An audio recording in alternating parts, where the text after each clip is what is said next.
Jy weet dit mos reeds, in Johannes se brief skryf hy dit ook, ons het lief omdat God ons eerste lief gehad het. En daarom as ons vir God ja sê, is dit omdat hy eerste vir ons ja gesê het. In 1 Johannes 2 vers 12 tot 17 begin die gedeelte met alles wat Johannes sê ons reeds bereik het in Jesus Christus. Hy sê, ek het vir julle geskrywe oor hierdie volgende klomp redes. Julle sondes is vergewe.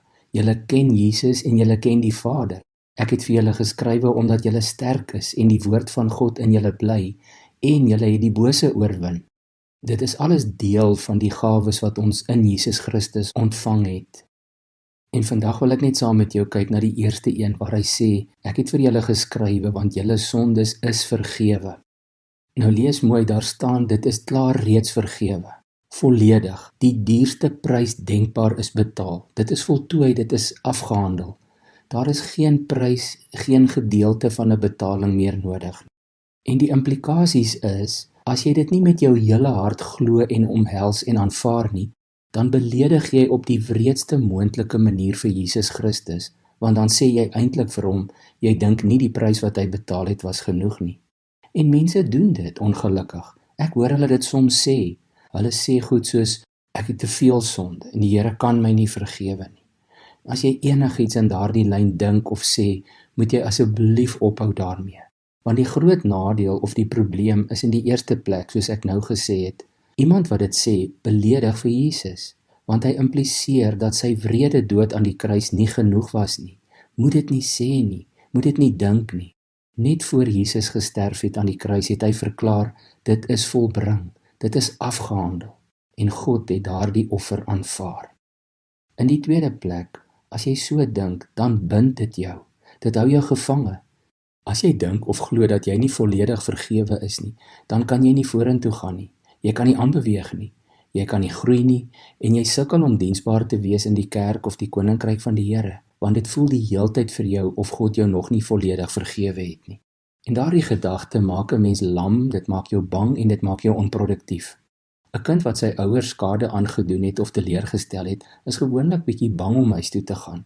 Hulle is bang hulle gaan gestraf word. Maar die woord van die Here sê, moet dit nie dink nie.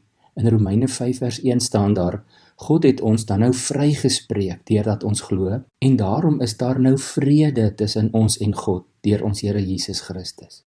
En die derde groot rede is, iemand wat nie sy of haar eie reuse vergifnis verstaan of waardeer nie, sukkel gewoonlik om hulle self te vergewe, en meer nog, hulle sukkel om ander mense te vergewe.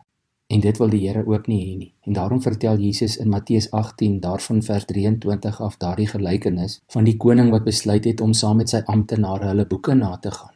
Jy onthou mos daardie gedeelte. Die koning kom toe af op 'n amptenaar wat hom miljoene rand geskuld het. Die man het voor hom neergeval en hom gesoebat vir uitstel. Hy sê ek sal alles terugbetaal. En dan staan daar die koning het hom jammer gekry en hom laat gaan en sy skuld afgeskryf. Maar dan staan daar in vers 28, toe daardie einste man buite kom, kry hy een van sy mede-amptenare en die skuld hom maar net 'n paar rand. Maar hy gryp hom, hy wurg hom en sê, betaal wat jy skuld.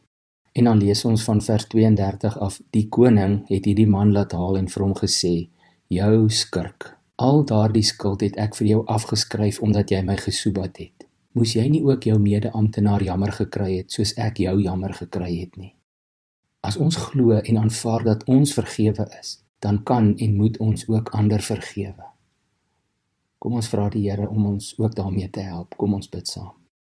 Here, dankie vir die reuse vergifnis wat U ook vir my gegee het, dat U al my skuld betaal en afgeskryf het. Laat hierdie gedagte elke dag in my hart insink en help my om dit nie net te glo en te waardeer nie, maar om ook myself en my medemens te vergewe en help my om sommer ook vooruit te vergewe. Ek bid dit in Jesus se naam. Amen.